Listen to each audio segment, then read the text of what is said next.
¿Qué tal? ¿Cómo están? Buenas tardes. Vamos a hacer inicio a nuestro webinar. Antes que nada, agradecerles a todos los que están ahorita conectados, viéndonos. En TVC que estamos o decidimos iniciar este 2024 con nuestros webinars, con este primer webinar, para hablar de los retos y riesgos a los cuales se van a enfrentar las empresas en términos de seguridad informática para este 2024. Obviamente todos sabemos que este entorno de las amenazas cibernéticas están evolucionando constantemente, cada vez más sofisticadas, cada vez más difíciles de predecir. Y bueno, es muy importante que las empresas estén también en esa constante actualización dentro de sus estrategias de ciberseguridad, dentro de las acciones que están llevando a cabo y obviamente previniendo cualquier ataque que pudieran tener. Para este evento nos acompañan los especialistas que tenemos en TVC de ciberseguridad. David Tintor, director de operaciones, socio de la empresa, y Alberto García Carabeo, director de tecnología, también socio de la empresa. Y lo que queremos iniciar con ustedes en este webinar es que sea un diálogo. Entonces vamos a estar abiertos a las preguntas, como saben, dentro de la plataforma nos pueden estar haciendo preguntas. Vamos a tener este diálogo contestando sus preguntas, sus dudas que vayan teniendo sobre los temas que vamos a ir tocando, y lo que pretendemos es precisamente eso, ¿no? Que sea una comunicación en dos vías. Muy bien, y entonces para iniciar, en este caso voy a iniciar con una pregunta, tanto para David como para Alberto, y esta es muy importante, ya que desde su punto de vista de la seguridad informática, ¿cuáles son las principales lecciones eh, que aprendimos en el 2023 para todas las empresas, lo que está pasando? ¿Cuáles fueron estas lecciones y qué debemos de tomar en cuenta de esas lecciones para lo que viene en el 2024? Híjoles, son muchas las lecciones que aprendimos, pero yo me enfocaría en tres puntos. La mayor parte de los ataques exitosos que ocurrieron en 2023 tuvieron tres espacios claves para ocurrir. Uno de ellos es el tema de la deuda técnica. El tema de la deuda técnica fue uno de los espacios claves para el atacante, fue donde el atacante logró encontrar un área de oportunidad sumamente relevante para lograr iniciar su ataque. Si se acuerdan de Log4Shell, que es una vulnerabilidad de 2021, hoy cuando menos una tercera parte de los dispositivos que presentaron la vulnerabilidad siguen sin parche y ya pasaron 3 años, ¿no? Y es algo que sigue ahí vigente. Y tan solo en 2023 se acumularon 65,000 vulnerabilidades nuevas, ¿no? Entonces, la resolución de la deuda técnica es uno de los retos más importantes para las organizaciones, para primero resolver el tema de seguridad que ya vienen arrastrando, que viene de su pasado, ¿no? No solo para las amenazas futuras que están apareciendo, las amenazas nuevas y las futuras, sino las que ya existen y les están pegando constantemente.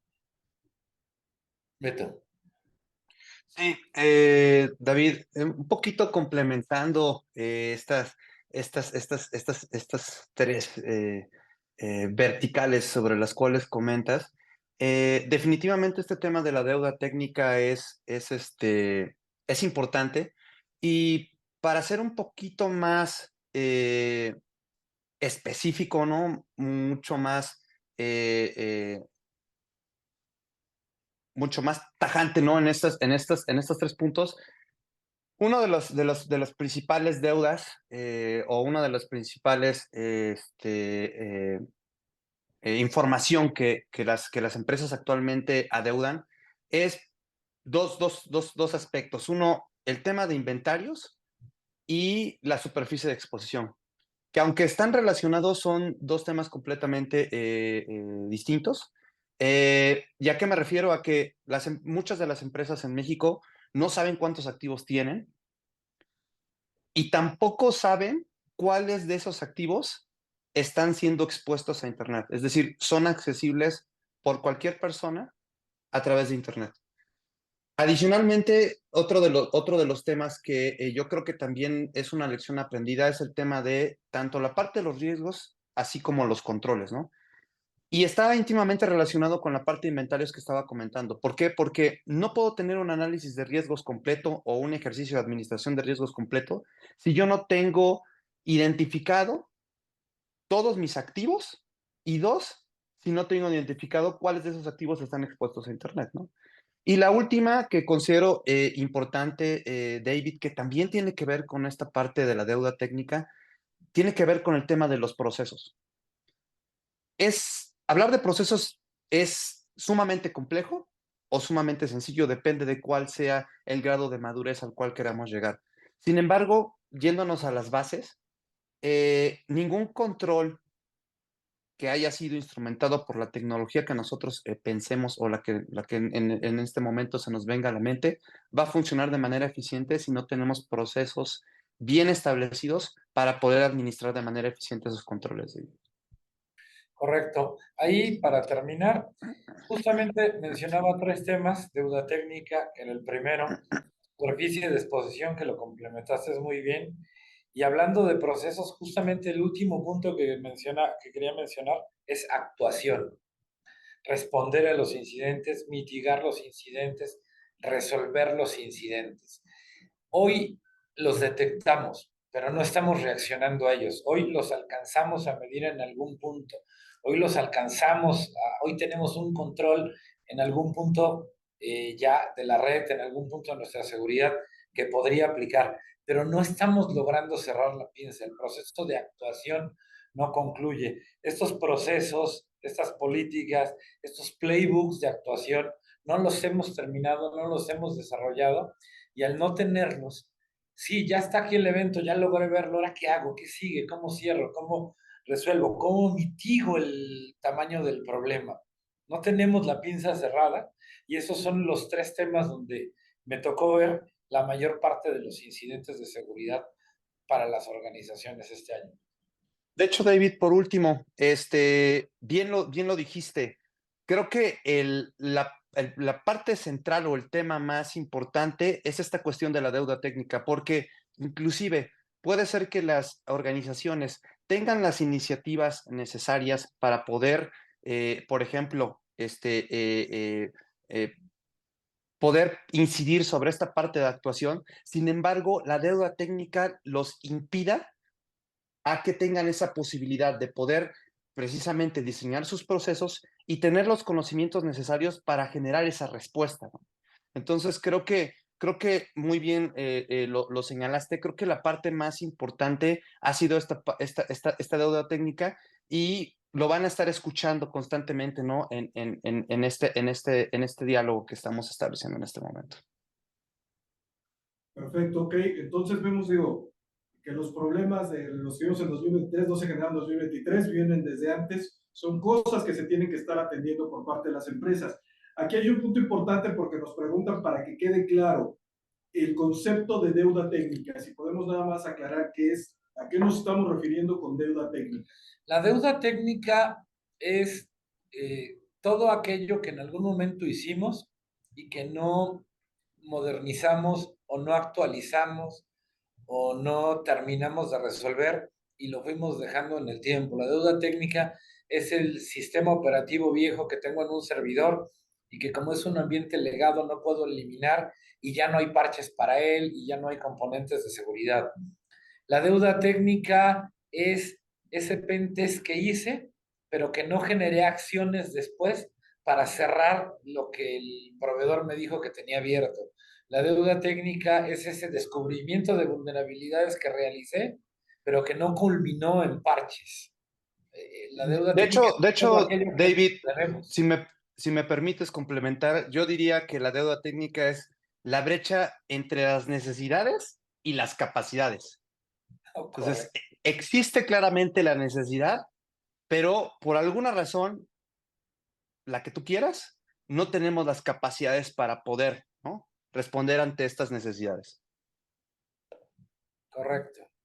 De acuerdo, y ya nada más para dejar otro tema que nos están preguntando aclarar, cuando dijiste, Beto, de los equipos que están expuestos, nada más para que quede claro, son los que están expuestos si quieren salir a internet, o nos están diciendo, o que están dentro de la DMZ.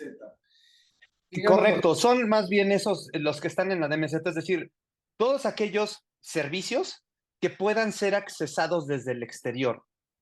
A eso nos referimos con el tema de superficie de exposición. Adelante, David. Y lo voy a ampliar un poquito porque esto les va a hacer mucho ruido a nivel de lo personal. Porque esto que voy a comentar es al mismo tiempo deuda técnica y es al mismo tiempo superficie de exposición. Yo agarré y creé en el año no sé X una cuenta de acceso a un sistema que años después yo ya no ocupo, a una red social, a un portal, a un algo. Años después yo ya no lo ocupo, nunca eliminé la cuenta, la dejé ahí y de repente este sistema puede ser atacado y mis datos pueden ser robados de este sistema, que para mí ya no es importante, pero de todas maneras yo dejé ahí mi información, que esa contraseña que uso ahí a lo mejor la uso en otro lugar. Y entonces ese sistema que para mí ya no es importante, que para mí ya salió del radar hace años, esa red social, este tema, se convierte en parte de mi superficie de exposición y en parte de mi deuda técnica como un riesgo en el futuro. Y esto a nivel personal. ¿Cuántos tenemos contraseñas en cientos de lugares que ya no ocupamos? O inclusive, David, ahorita complementando un poquito, de hecho, el diálogo fomenta, ¿no? A que vayan surgiendo ideas. Simplemente todos los documentos, archivos que compartimos a través de ligas anónimas, por ejemplo, que por alguna razón los administradores de los sistemas o los administradores de estos contenidos nunca se dieron cuenta que fueron expuestos. Y todo esto es parte de la superficie de exposición, porque es información, son piezas de información, son componentes son ítems de configuración que están siendo publicados y que son accesibles por entes externos, ¿no? Entonces, prácticamente a estos nos referimos por el tema de la superficie de exposición, ¿no? Correcto. Si quieres continuar, Emiliano, y ahorita respondemos el comentario de Miguel un poquito más adelante con la información que tenemos. Ok, perdón. Ya con este antecedente, hablaríamos de cuáles son los principales desafíos que vemos para este año en las empresas. ¿Cuál es lo que podemos vislumbrar en base a esto que nos pudiéramos adelantar y qué es lo que va a estar sucediendo más en este año? Si hablamos aquí hay que hablar de varios temas. Hablamos del desafío como los ataques, hablamos del desafío como los retos, y hablamos del desafío desde un tema ya más de punto de dolor particular. Ajá. Y lo quiero separar así porque si hablamos desde el desafío a partir del punto de vista de los ataques, lo que te puedo decir es el phishing. El phishing está creciendo drásticamente, pero está creciendo un nuevo tipo de phishing. Ataques que ya habían desaparecido se reactivaron porque ahora tenemos un phishing asistido por inteligencia artificial que viene a un phishing asistido por las técnicas de deepfake, es decir, por las técnicas para suplantar la identidad de una forma más profunda, suplantar la voz, suplantar el rostro, suplantar la identidad completa de una persona. Tenemos el malware. Nuevamente, el malware ya había ido a la baja, ya teníamos ataques más avanzados. El malware ya no era uno de nuestros retos y gracias a la inteligencia artificial, el malware se volvió a convertir en uno de nuestros retos porque ahora tenemos una cantidad de malware en desarrollo. Ahorita que Beto presenta los números son muy interesantes. El malware en desarrollo por inteligencia artificial. Hace unos 15 años atrás, el número de firmas que contenía una solución de antivirus era de entre 100,000 y 150,000. Ahorita que vean los números van a entender por qué este número es relevante. ¿Ah? Y este mismo tema de inteligencia artificial está ayudando al atacante a hacer que el malware sea más eficiente, el malware logre ser más agresivo y logre evadir mejor la seguridad. Y por último, el ransomware. El ransomware está creciendo nuevamente, pero tenemos un ransomware que ya no está secuestrando información, está secuestrando negocio. Y ahorita lo vamos a ejemplificar. Beto. Sí, yéndonos específicamente, digamos, a las temáticas relacionadas con estos desafíos que comentabas, pues principalmente yo identifico temas nuevamente, ¿no? La parte de la deuda técnica va a ser un reto, uno de los principales desafíos. Temas de visibilidad, ¿no?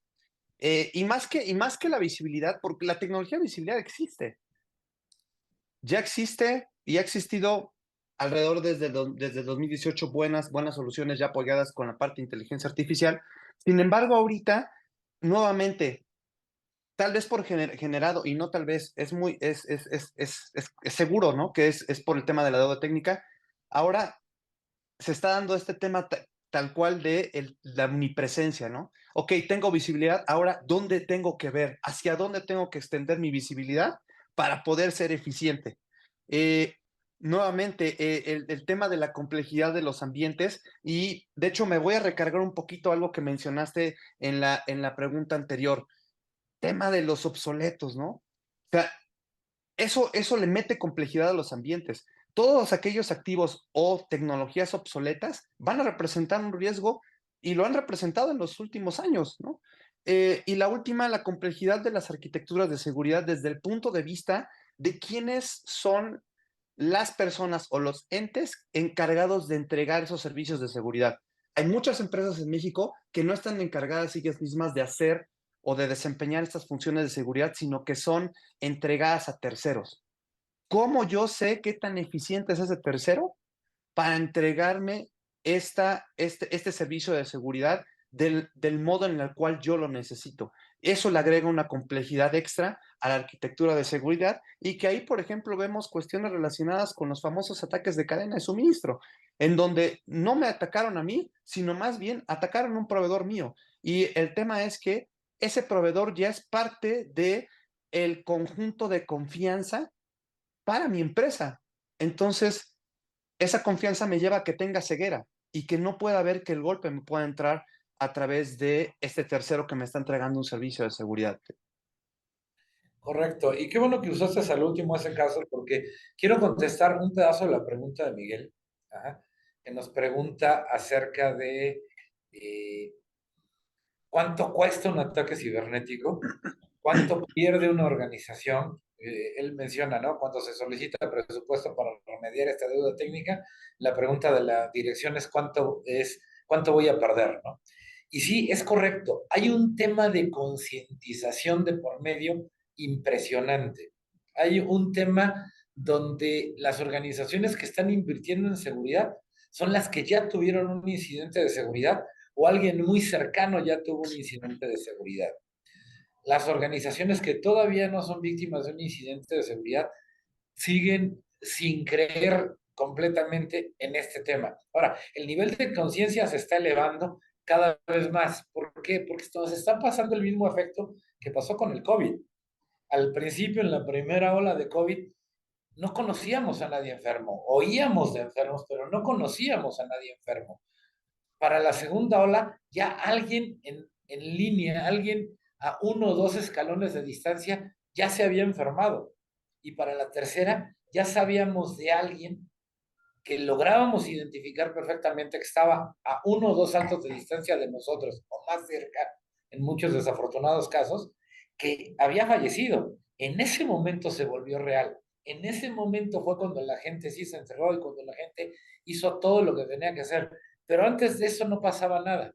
Los ataques están creciendo y hay las organizaciones que se están defendiendo para antes de que esto suceda y hay las que todavía se están descuidando. Ahora, atendiendo aquí al tema, esto hay que verlo como un seguro. Esto hay que verlo como un seguro en el sentido de que, eh, ¿cuánto voy a perder si no contrato el seguro de gastos médicos? Es un albur. A lo mejor nada, porque si no me enfermo de nada y no voy a dar al hospital y no tengo gastos y no hago un gasto médico mayor, pues no perdí nada. Pero si lo llego a hacer, va a ser mucho más barato el haber contratado el seguro que no haberlo contratado. Ese es el punto. El tema es que no se trata de cuánto voy a perder, es cuánto potencialmente podría perder. Entonces hablamos de potenciales. Cuando hablamos de seguridad no podemos hablar de otra cosa, sino de potenciales. Y el caso de cadena de suministro me gustó porque pasa también en salud. A lo mejor nosotros no nos cuidamos y nos atendemos y todo, pero alguien indirecto a nosotros no se cuida y pasaba en el COVID y pasa en la ciberseguridad y nos toca a nosotros pagar los platos rotos porque nosotros somos los que nos enfermamos, nosotros somos los que tenemos el incidente por la deuda técnica de un tercero, por el descuido de un tercero. Hoy hay muchas compañías, principalmente las que venden, las que exportan servicios o productos del país, que ya están atendiendo su ciberseguridad, ni siquiera por conciencia, sino por obligación. Ya hay muchas compañías que si tú no haces seguridad, no te admiten ser su proveedor. De acuerdo. Entonces, en este aspecto, bueno, ustedes ya están mencionando, obviamente, cuáles son los desafíos que estamos viendo para este 2024. Y hacían puntualizabas, David, de cómo está evolucionando el phishing, cómo están evolucionando los ataques en base a la inteligencia artificial y cómo también la cadena de suministro está influenciando tanto para que nos ataquen como para tener que nosotros proactivamente hacerlo, porque nos van a exigir, obviamente, los demás proveedores. Viendo eso, teniendo en cuenta estos desafíos que estamos viendo, ¿cuáles serían las tendencias tecnológicas? ¿Qué es lo principal que tienen que hacer las empresas en México considerando este ambiente, esto que va a ser? ¿Cuáles son estas tecnologías? ¿Cuáles son estos procesos que deben ellos implementar? Hoy los controles a implementar son aquellos que nos permitan medir nuestra deuda técnica, que nos permitan priorizar nuestra deuda técnica, que nos permitan remediar nuestra deuda técnica, que nos permitan subirle ese ladrillo extra a nuestra pared para que el atacante prefiera irse a otro lado. Ajá. Eso en materia de deuda técnica. En materia de actuación y de procesos, hoy tenemos que privilegiar los playbooks de actuación alineados a nuestra realidad. Y esto es algo sumamente importante, que estos playbooks de actuación logren resolver un problema.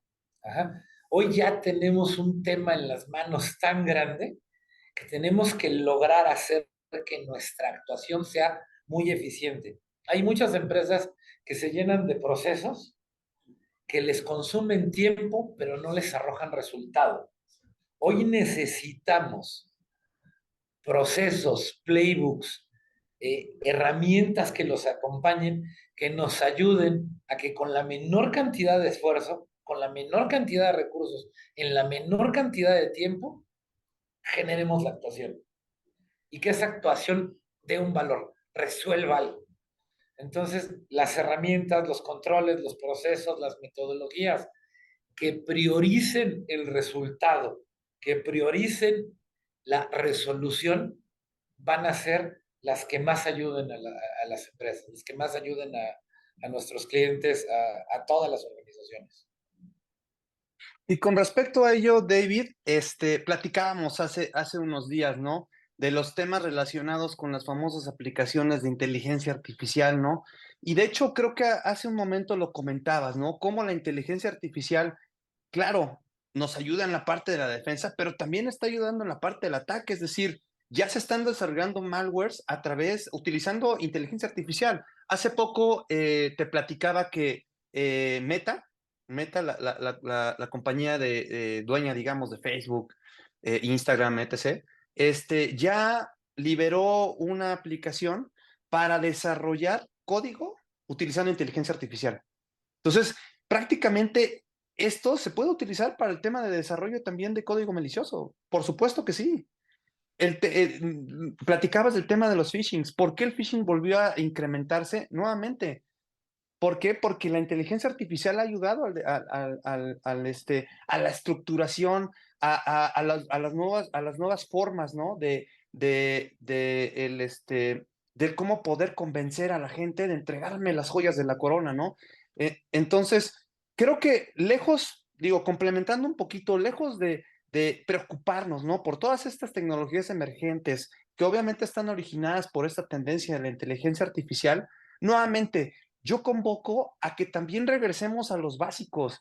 Hablábamos hace un momento de vulnerabilidades que se descubrieron hace 2, 3, 4 años que todavía las empresas las tienen expuestas, ¿no? Y que pues, obviamente ya no se necesita de mucho expertise para poder encontrar el exploit y proceder a explotarlas, ¿no? Entonces, sí está bien preocuparnos, ¿no? Por todas estas tendencias tecnológicas y cuáles son los riesgos asociados a las mismas, pero creo que también tenemos que ser conscientes de que tenemos que cubrir los básicos, ¿no? Básicos como qué, como el phishing, básicos como el ransomware, como el malware en general, ¿no?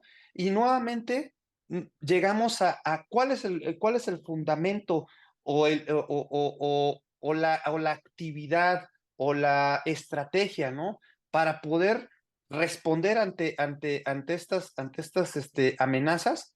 Uno, nuevamente, encontrar la forma de cómo cubrir esa deuda técnica y segundo, el tema de la visibilidad, que hace un momento les decía, están íntimamente relacionadas. ¿Por qué? Porque no nada más es tener la tecnología que me dé visibilidad, sino también saber posicionar esa tecnología para que yo obtenga la visibilidad que necesito, ¿no? Entonces, prácticamente complementaría, ¿no? Con estas ideas. Por ahí tenías una gráfica de cómo ha crecido el phishing. Sí, sí, claro. Mira, Me gustaría que se por ahí las la voy a compartir presentaras. rápidamente. Dame un minuto. Ahorita se va a visualizar son tres gráficas. La primera relacionada principalmente con este tema de phishing, donde se muestra desde mayo de 2020 hasta abril de 2023 prácticamente cómo va esta tendencia en ascendente, ¿no? Es decir, cómo mes con mes ha ido incrementándose, vaya, en general, ¿no? La cantidad de ataques de phishing por mes, ¿no? Entonces, es una realidad. ¿Qué prevemos que se vea en el 2024? Phishing. Por supuesto que se va a ver. ¿Por qué? Porque la tendencia marca eso. Nuevamente, ¿no? Nos regresamos al tema de la actividad de malware. Claramente, aquí se ve igual una tendencia ascendente durante todo el 2022. Digo, desgraciadamente todavía no está el reporte de 2023, pero vaya, es claro que en 2023 también se tuvo un incremento en los casos de malware y evidentemente al final, 2024 va a reflejar lo mismo. Vamos a seguir teniendo malware. ¿Por qué? Porque existen todas estas oportunidades que por las diversas razones, ¿no? Principalmente por cuestiones relacionadas con deuda técnica y visibilidad, todavía las empresas no han podido atender, ¿no? Este tipo de vulnerabilidades que a través de un malware se puedan explotar, pues el malware va a estar presente, ¿no? Y por último, esta gráfica que no quiero que se malentienda, es un básico, ¿no? Nuevamente, me regreso a la idea de los básicos. Sí hay que preocuparnos por las tendencias tecnológicas y los riesgos asociados a esas tendencias, pero también hay que preocuparnos por los básicos, ¿no? Tan sencillo como lo que nos muestra esta tabla, ¿no?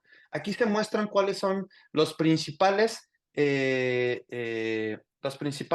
sistemas autónomos que tienen mayor cantidad de IPs relacionadas con malware, pero también la mayor cantidad de registros de DNS relacionados con malware.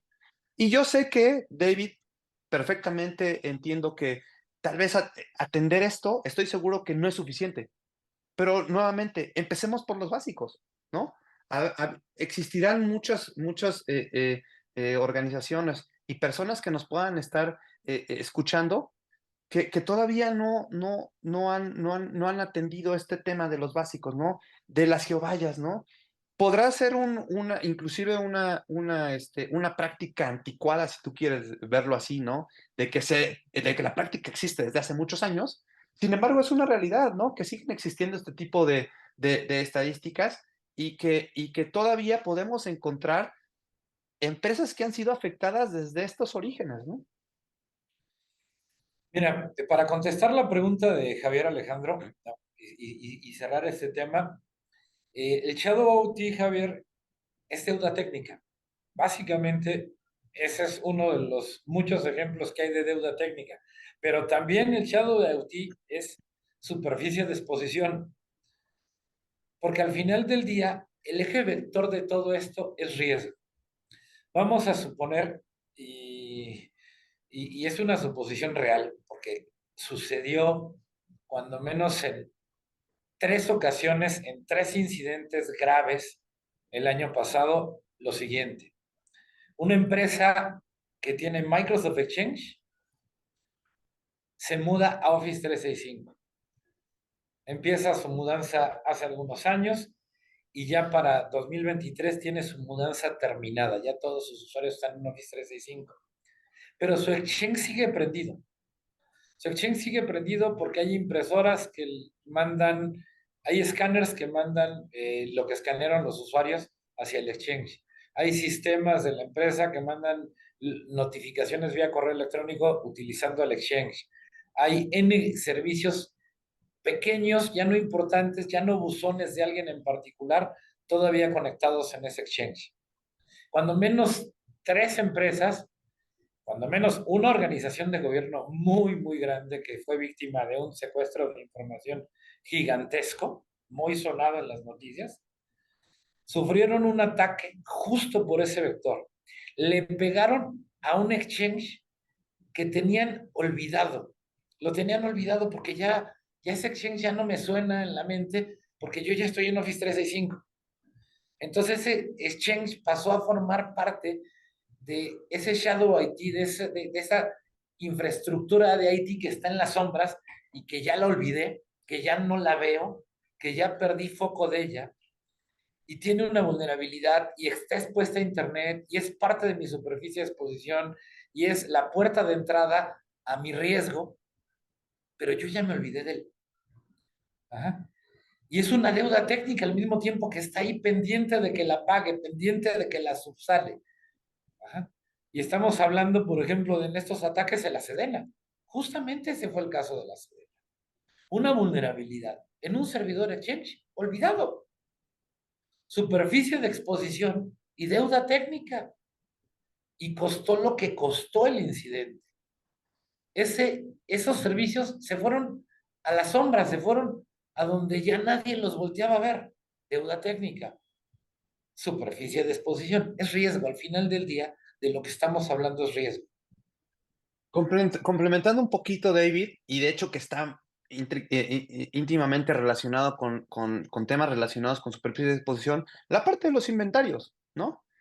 De hecho, empecemos nuevamente, regresémonos a los básicos. ¿De qué manera voy y bueno, en conjunto con visibilidad, qué me va a poder ayudar a enumerar o identificar todo este Shadow IT? La visibilidad, pero también el inventario. ¿Por qué? Porque hace un momento decía, existen buenas tecnologías para que me pueden dar visibilidad en varios aspectos. Sin embargo, ¿dónde debo de colocar esta tecnología? Nuevamente, deuda técnica, ¿no? O brecha técnica. Si yo no puedo identificar dónde puedo colocar esos controles de manera eficaz que me ayuden a mí, por ejemplo, a identificar todo este Shadow IT, podré tener la mejor solución de visibilidad, pero nuevamente el resultado es el mismo. ¿Y por qué? Por la deuda técnica, porque no tengo la capacidad de poder identificar dónde la tengo que colocar, ¿no? Entonces, y la última, el tema que te decía que estaba relacionado con la parte de superficie de exposición, el tema de los inventarios. Nuevamente, si nosotros no conocemos cuáles son todos los activos que debo de considerar, ¿no? Dentro de mi paraguas de seguridad, va a ser muy difícil identificar o detectar todas estas aplicaciones que yo no conozco que están siendo utilizadas por colaboradores o equipo que está dentro de la red de mi empresa, ¿no? Entonces, creo que agregaría nada más estas ideas como complemento a lo que platicabas hace un momento. Ok, de acuerdo, Beto, de acuerdo, David. Entonces, con esto, bueno, ya tenemos el panorama, ya vemos en qué debemos estarnos enfocando, qué es lo que vemos hacia el 2024, hacia dónde tenemos que dirigir nuestro foco. También en el aspecto que llamaban de Shadow IT, que decías muy bien, Beto, de la visibilidad y lo que comentabas, David, de tomar acciones también. Cualquier otro empleado que esté utilizando sus propios programas, que meta, que haga todo eso, pues que escapa completamente de la visibilidad que tiene IT. Por ahí, por eso vienen los procesos, por eso vienen las políticas, pero cómo poder implementarlas de una mejor manera. Y mencionas algo muy importante, David. No por tener procesos o trabajar para los procesos vamos a estar seguros. Lo que nosotros implementemos tiene que estar fijado en el resultado y a partir de ahí cuáles son los procesos más eficientes que verdaderamente nos van a dar resultados, ¿no? Porque sabemos de empresas muy grandes que seguramente tienen todas las políticas y procesos y de todas maneras les han pegado por los puntos que ustedes han mencionado. Y bueno, dentro de esto, ya pasando a un aspecto ya que priorizamos esto, hay un problema que se está viendo ahorita, que es la escasez de talento que estamos teniendo. ¿Cómo impacta esta escasez de talento en las operaciones de las empresas y hablando principalmente aquí en México? Híjoles, el impacto es grave, el impacto es muy importante. Los movimientos de recursos humanos se van a empezar a ver muy ágiles, vamos a tener talento brincando rápidamente de una organización a otra, porque las empresas lo van a empezar a demandar y como no hay suficiente, se va a empezar a subastar, se va a empezar a convertir en algo que a billetazos se esté moviendo de un lado para otro. Entonces vamos a empezar a una época de cambios constantes de gente, de talento de un lugar a otro. ¿Por qué? Porque es curioso, pero traemos una deuda técnica. Nuevamente regresamos al mismo foco inicial. Esa falta de talento, esa carencia de talento es deuda técnica. Ya estamos hablando desde hace varios años de un déficit en el tema de los recursos humanos en materia de ciberseguridad. Estamos hablando desde hace muchos años en un déficit de especialización en los temas y en las diversas disciplinas para hablar de seguridad y no lo hemos terminado de resolver. No se han abierto todas las carreras necesarias, no se ha abierto toda la capacitación necesaria, no se ha estimulado a que las generaciones nuevas se incorporen a esos escenarios. Hay muchas otras cosas capturando a la gente, llevándose a la gente. No están muchas organizaciones desarrollando a su propio personal, no están muchas organizaciones agarrando y levantando el nivel. Vivimos una etapa hace poco de tercerización muy grande, donde le delegábamos a terceros todo. ¿Ah? Pero nuestros recursos internos no los desarrollamos. Hoy no es que no podamos delegar, pero tenemos que desarrollar también los recursos, tenemos que incorporar capacitación, tenemos que incorporar entrenamiento, tenemos que incorporar conceptos que nos ayuden a ir creciendo el nivel de la gente que tenemos, porque la gente nueva eh, a lo mejor no va a querer trabajar en esto, muy posiblemente no va a querer trabajar en esto. No es mal pagado el negocio de la ciberseguridad, pero es muy desgastante. Y muchas gentes de las generaciones actuales no les gusta el tema del desgaste al nivel que la ciberseguridad lo requiere. Beto. Sí, de hecho, hay también, digamos, el otro lado de la moneda, ¿no? Estoy completamente de acuerdo en que sí, el impacto es fuerte. De hecho, lo podemos ver día a día, ¿no? Con todas las noticias que de pronto se llegan a publicar, las que se llegan a publicar, ¿no? Porque va a haber muchas otras que nunca nos vamos a enterar que sucedieron y en realidad están sucediendo, ¿no? Te decía, también podemos ver el otro lado de la moneda. Definitivamente creo que el grado de conciencia en términos de seguridad ha mejorado y creo que ahí, David, a través de tu esfuerzo, a través del esfuerzo de TVSEC, con estas pláticas de conciencia de seguridad, han ayudado a que al menos la conciencia ya se tenga, ¿no? A que ya las organizaciones identifiquen que existe este déficit, ¿no? Definitivamente también me he dado cuenta, ¿no? Que hay muchas empresas que han generado acciones para incubar o generar talento, definitivamente, y nuevamente me regreso, son procesos, los procesos llevan tiempo, entonces estas acciones son relativamente novedosas, ¿no? Para que nosotros tengamos, digamos, el producto o el fruto de estas acciones, todavía considero que van a pasar al menos otros 2 años, otros 3 años, para que ya podamos tener estos frutos de estas pequeñas iniciativas que se están dando a nivel de expertise en ciberseguridad. Sin embargo, coincido perfectamente contigo. Sí tenemos que desarrollar internamente las empresas personal que si bien no sea especializado en todo, sí al menos a nivel táctico estratégico, ¿no? Que ayuden a la administración de estos terceros, ¿no? Finalmente, alguien en la empresa va a tener que administrar los servicios de seguridad que recibe de terceros.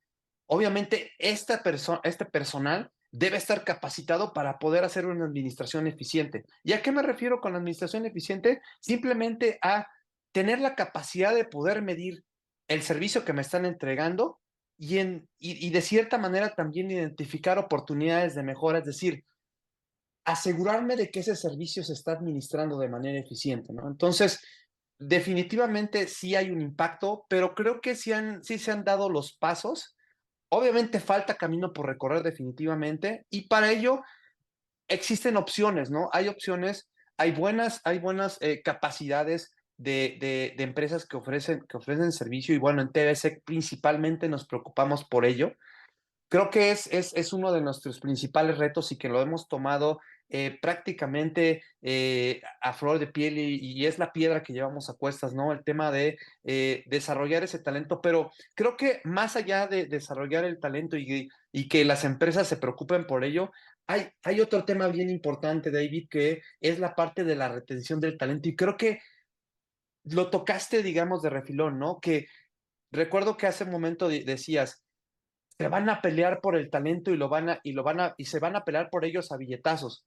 Finalmente, también tenemos que generar los mecanismos suficientes para retener ese talento. ¿Por qué? Porque es bien difícil desarrollarlo. Nosotros, por la experiencia, sabemos qué tan difícil es desarrollar talento en temas que tienen que ver con especialización en seguridad, ¿no? Entonces, creo que a la par también de preocuparse por el tema de desarrollar el talento es cómo yo voy a retener ese talento. Entonces, creo que eso es el complemento a la respuesta que dabas, David. Gracias, Beto. De acuerdo, perfecto. Entonces, bueno, dentro de lo que vemos, sí vamos a continuar. Hay cifras alarmantes de la cantidad de gente que necesitamos. Tenemos un déficit médico de 200,000 puestos, 37% de la brecha, o sea, no la podemos cubrir. Pero lo que mencionan ustedes es muy importante. La capacitación, la recapacitación, o sea, estar constantemente actualizando para tenerlo. ¿Y qué tenemos que hacer para retener dentro de las empresas ese talento? Y son cosas que ustedes aquí en TBC han hecho excelentemente bien, por eso pueden tener esas recomendaciones. Hay un par de preguntas por ahí que veo importantes para poder contestar. Una de ellas es, de una manera estratégica, nos plantean de cuáles son los indicadores de KPIs que pueden servirnos para evaluar la postura de ciberseguridad en una organización. En ese lado, ¿cuáles serían esos principales indicadores que ustedes ven a manera de un checklist rápido que pueden decir en qué posición están? Uno de los un KPI indispensable es el de deuda técnica. Si tú habilitas un control que te permita medir tu deuda técnica para poder tener un indicador que te diga si tu deuda técnica el día de mañana se mantuvo, creció o decreció. ¿Estás en una tendencia para reducir tu deuda técnica o estás en una tendencia donde tu deuda técnica se está incrementando? Entonces, ese es un indicador. Justamente la medida de la deuda técnica es en sí mismo un indicador, ¿no? Eh, la deuda técnica desde el punto de vista de las vulnerabilidades. ¿Cuántas vulnerabilidades tengo hoy? ¿Y cuántas de esas cerré al día de mañana? ¿Y cuántas nuevas aparecieron? ¿Y el ritmo en el que estoy está avanzando o está decreciendo? ¿Cuánto me está tomando de tiempo reaccionar? ¿Cuál es hoy mi estándar de tiempo de reacción? ¿Cuál es mi estándar de tiempo de reacción mañana? ¿Estoy mejorando? ¿Estoy empeorando? ¿Soy más capaz o soy menos capaz? Beto. Sí, mira, es un poquito compleja la respuesta porque depende de la empresa, el tamaño de la empresa, las necesidades de la empresa, etc., ¿no? Pero bueno, en resumen, yo creo que lo dividiría en dos, ¿no? Uno, definitivamente desde la perspectiva de riesgos, ¿no? De riesgos y controles. Y ahí, pues prácticamente es a asegurarme la operación eficiente de los controles. Si bien tal vez, ¿no? No tenga bien identificado todos los riesgos, porque es un proceso complejo. La parte de la identificación de riesgos es un proceso muy complejo. Es muy difícil identificar todos los riesgos, sin embargo, las metodologías nos pueden ayudar a identificarlos en su totalidad, ¿no?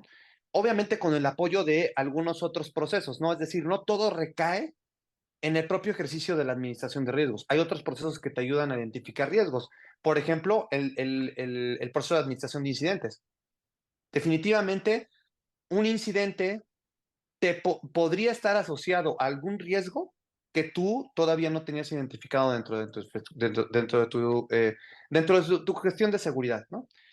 Ahora, desde la perspectiva de los controles, diría, pues KPIs relacionados con el poder identificar qué tan eficientemente está funcionando cada uno de los controles que yo tengo implementados. Repito, tal vez no tenga todos los que necesito, pero al menos esos que yo tengo, cómo están funcionando. Y segundo, ahora desde la perspectiva de la administración de esos controles, que ahí son procesos. Y nuevamente, hace un momento en las preguntas leía el tema del ISO 27000. Perfecto, si la ISO 27000 es la buena práctica o la referencia que yo voy a utilizar para el tema de la administración de mis controles, excelente. Identifiquemos cuáles son los procesos que yo voy a estar utilizando para administrar esos controles y nuevamente, cuáles van a ser los KPIs. Primero, si estoy iniciando en la implementación del control, un KPI que me ayude a saber o a identificar qué tan bien o qué tan mal estoy haciendo la adopción del control, porque de inicio lo voy a adoptar. Una vez que ya tenga adoptado ese control, va a tener que cambiar ese KPI. El KPI ahora me va a llevar a identificar de qué tan eficiente soy administrando el control, que son dos cuestiones distintas. Una es la adopción y la otra ya es la eficiencia sobre el control, que ya implica mejoras, ¿no? Entonces, prácticamente yo lo dividiría en los dos. Eh, Nos tardaríamos mucho, David, en enumerar, digamos, los KPIs, pero hay buenas referencias en la documentación que inclusive puede estar disponible en Internet, ¿no? Para la parte de los controles, por ejemplo, COVID tiene muy buenos indicadores asociados a la operación de los controles, así como también en la parte de los procesos, también tiene buenos KPIs asociados al tema de los procesos. Hace un momento decía que necesitas del proceso para la administración del control. Y la otra, ISO 27000. En el código de prácticas hay varios, si bien no está enunciado el control de manera perdón, el indicador de manera específica, sí se puede deducir un indicador relacionado con lo que la ISO recomienda en su código de prácticas, ¿no? Entonces, prácticamente yo me iría por esas dos. Ahora, ¿cuáles son? Depende de la empresa y de hecho, ya se me estaba olvidando y ahorita en mis notas aquí lo tengo, la priorización va a ser muy importante. ¿Cuál va a ser el orden en el cual yo voy a ir instrumentando, por ejemplo, mis controles, instrumentando los procesos para administrar esos controles? La prioridad, definitivamente la prioridad. Y ahora, una, una, un consejo más. ¿De dónde puedo priorizar rápidamente? Pues de mis propias aplicaciones o de mis procesos de negocio. Si los procesos de negocio ya los tengo priorizados, perfecto. Ahora tengo que mapear los controles que aplican a esos procesos de negocio. Adelante, Déjame, David. déjame comentar algo muy interesante ahí, Beto, y sumar al comentario que hacía Daniel Romero, que es el que tú tomabas hablando de ISO de 27000. Daniel, yo te diría que conozco organizaciones que han implementado ISO 27001 y los afecta más que beneficiarlos, porque no hicieron una implementación de los procesos que buscar el resultado, lo implementaron por implementarlo. Es decir, ya tengo ISO 27000, aquí está implementado y sigo los controles y sigo las mejoras y sigo esto y sigo lo otro, pero no lo hice porque creyera en él, lo hice porque lo tenía que hacer y porque dije que lo iba a hacer y ahí está hecho, pero, pero no lo uso, no lo aprovecho, no le saco valor y entonces se crean procesos que en lugar de beneficiarse, se automartirizan. Pocas organizaciones en México te podría decir que son capaces de habilitar Zero Trust, porque habilitar Zero Trust implica que alguien sepa qué hace cada persona dentro de la organización, en total su actividad, para que tú puedas aislar y decir, solo le voy a dar los permisos exactos que necesita. La mayor parte de las organizaciones en México, la gente hace más cosas de las que el perfil de su puesto dice que debe de hacer. Y entonces cuando tú intentas trabajar Zero Trust en una empresa que no tiene una perfecta definición de perfiles de puesto, la realidad es que no logras una implementación que funcione. Y hablando de esa pérdida y hablando de esa pérdida de visibilidad, yo quiero sacar un ejemplo desde hace rato, lo traía en la punta de la lengua, que es el tema de MGM, de los hoteles de la cadena de MGM. Ellos como casino tienen un tema de ciberseguridad de primera línea, tienen un tema de seguridad de primer nivel. Cada una de las tragamonedas, cada una de las máquinas tiene un nivel de seguridad impresionante. Y un atacante se le ocurrió que él no quería atacar ni las máquinas de las apuestas, ni las tragamonedas, ni la información del casino, ni nada, sino lo que quería atacar eran las puertas de las habitaciones. El último incidente de ransomware grande que ha habido en el mercado fue el de la cadena MGM, donde perdieron el control de las puertas de las habitaciones. Es decir, que todos los hoteles de MGM en el Street de Las Vegas no podían operar, no podían funcionar. Y si un hotel no puede, si tú no puedes entrar a tu habitación del hotel, pues el hotel no te sirve. Y el negocio del hotel es que tú puedas entrar a tu habitación. Entonces, ese fue un secuestro del negocio. No secuestraron su información, secuestraron sus puertas. Es de repente lo que no alcanzamos a ver. El atacante está buscando cómo monetizar y nosotros tenemos que ver qué es prioritario para nosotros para defenderlo. Excelente. No sé si alguien quiera tener para ir cerrando alguna otra pregunta sobre lo que hemos visto el día de hoy. Tenemos obviamente los alcances, lo que estamos viendo para este 2024. Tenemos material todavía para hacer una segunda parte de este webinar. Por lo pronto, les agradezco a todos su asistencia. Va a estar disponible en nuestras redes sociales en línea para que lo puedan volver a ver y estamos disponibles también para cualquier duda o consulta que tengan. Aparecerán nuestros datos ahí mismo para que puedan consultarnos. Tenemos una mano levantada, teníamos una mano levantada, Ah, ok, a ver, adelante. pero creo que ya la bajaron. ¿Alguien tiene una mano levantada para una pregunta? Mira, ahí está, alguien tiene... Sí, Diego Silva, creo que nos las puede escribir si quiere en la zona de preguntas y respuestas o O si le en el puedes dar chat. audio, Hugo, por favor, a Diego. Adelante, Diego. Gusto en saludarte. Y también Alejandro Félix tiene la mano levantada. Mira, si quieres, abramos el micrófono a Alejandro. Alejandro, tienes la mano levantada, ¿cómo podemos Hola, ¿me hablar contigo? escuchan? Sí, claro. Sí, sí, fuerte y claro. Oye, qué fabuloso el tema, definitivamente muy contento de estar esta tarde con ustedes. Gracias. Mi pregunta va en el sentido de que, ¿qué marco podemos seguir? Como bien dices, el marco de este ISO 27000 es un tanto complejo y a veces para las MIPIMES es complicado implementarlo, pero ¿qué nos sugieres para estas MIPIMES en las cuales pues prácticamente estamos trabajando? ¿Qué marco pudiéramos implementarles para poderlos apoyar en este esquema? Porque como bien sabes, son los más afectados últimamente, ¿no? Correcto. Mira, Los marcos de referencia son esos, son marcos de referencia. El problema es que malinterpretamos que tenemos que implementarlos, cuando en realidad lo que tenemos que hacer es adoptar las prácticas que nos Ujú. convienen, no todo el marco y no exactamente como está escrito, sino como a mi riesgo le convenga.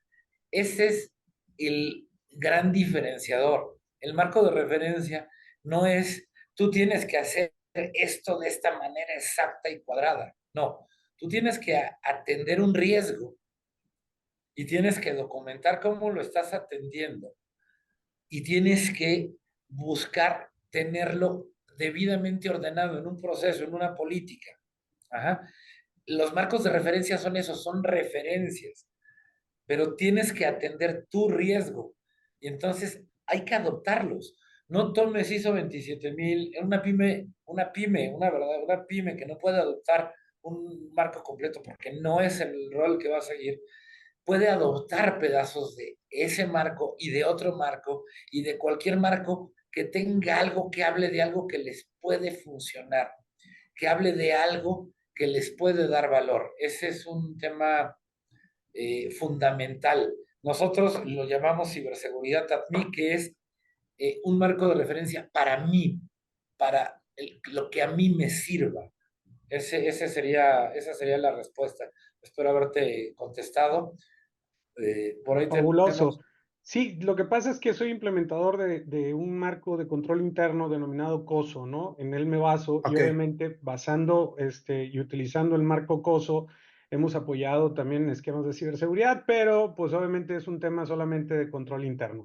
Pero bueno, me quedó clara tu respuesta. Muchas gracias, David. Gracias, Alejandro. Ernesto, te abro el micrófono. Sí, buenas noches, bueno, tras las noches, ¿se me escucha? Adelante, Sí. sí, sí, sí, te escuchamos. Muchas gracias.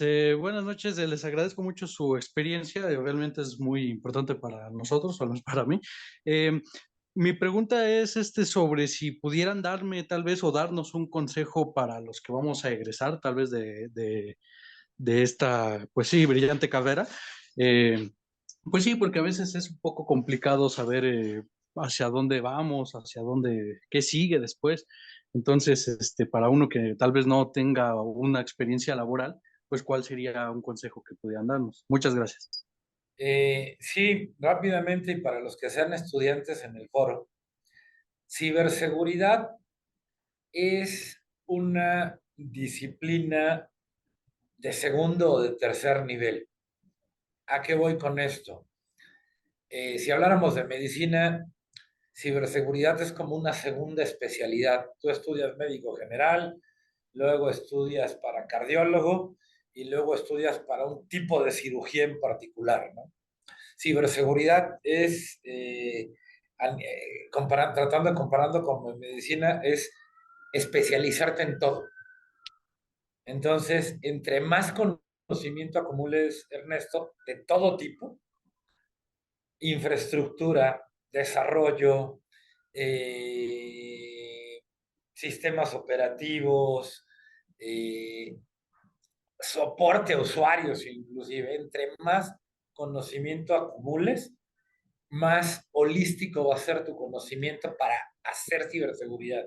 Hoy hay gente que estudió temas de seguridad que no sabe de seguridad, que en realidad no sabe de seguridad porque no entiende lo que está defendiendo.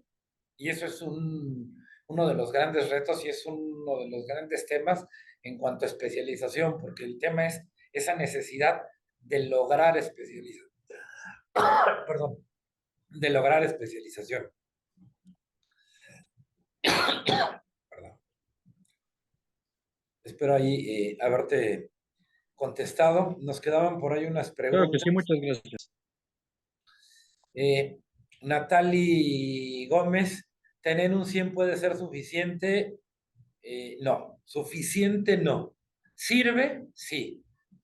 Si está bien implementado, si está bien instalado y si está bien aprovechado. Aprovechar bien un 100 implica procesos, aprovechar bien un 100 implica entender información. Entonces, es un reto muy complejo aprovechar un SIEM. Conozco pocas organizaciones que tienen un SIEM bien implementado y bien aprovechado. Y conozco muchas organizaciones que tienen un SIEM que, que acumula logs, consume luz y disipa calor en el site y no hace nada más. Entonces, no son las herramientas por las herramientas, son los resultados los que buscamos. Por eso no hemos hablado de marcas en esta plática, por eso no hemos hablado de nada, porque esta plática es hablar de los retos que se tienen que atender. Ya en un tema comercial, en una plática comercial, podremos hablar de las cosas específicas con las que podemos ayudarlos o hacerlo, pero en esta ocasión queríamos hablarles del punto de dolor, del punto del reto al que hay que ir buscando de foco, no tanto de la herramienta en particular. Y espero con eso también contestar un poquito, Diego, porque no estamos justamente tratando de hablar de las herramientas per se, sino del dolor que está ahí, que hay una o muchas, o más bien, no una, hay muchas, una colección de herramientas que ayudan a atender estos puntos de dolor, estos temas de riesgo. Emi. Pues bueno, de nueva cuenta, muchas gracias a todos. Gracias por la interacción. Se cumplió el objetivo, que era esto, que generáramos este diálogo, que ustedes se fueran con estos conceptos de valor, como les dije, con dos de nuestros grandes expertos que tenemos en TVC. Estamos a sus órdenes. Esto va a quedar dentro de nuestras redes sociales. Pueden acceder en cualquier momento. Y como les dije, tenemos material para ampliar todavía más estos temas en el webinar. Estaremos en contacto con ustedes. Muchas gracias. Y aunque estamos ya terminando el mes de enero, de todas maneras que tengan un excelente 2024. Excelente 2024 a todos. Muchas gracias a todos.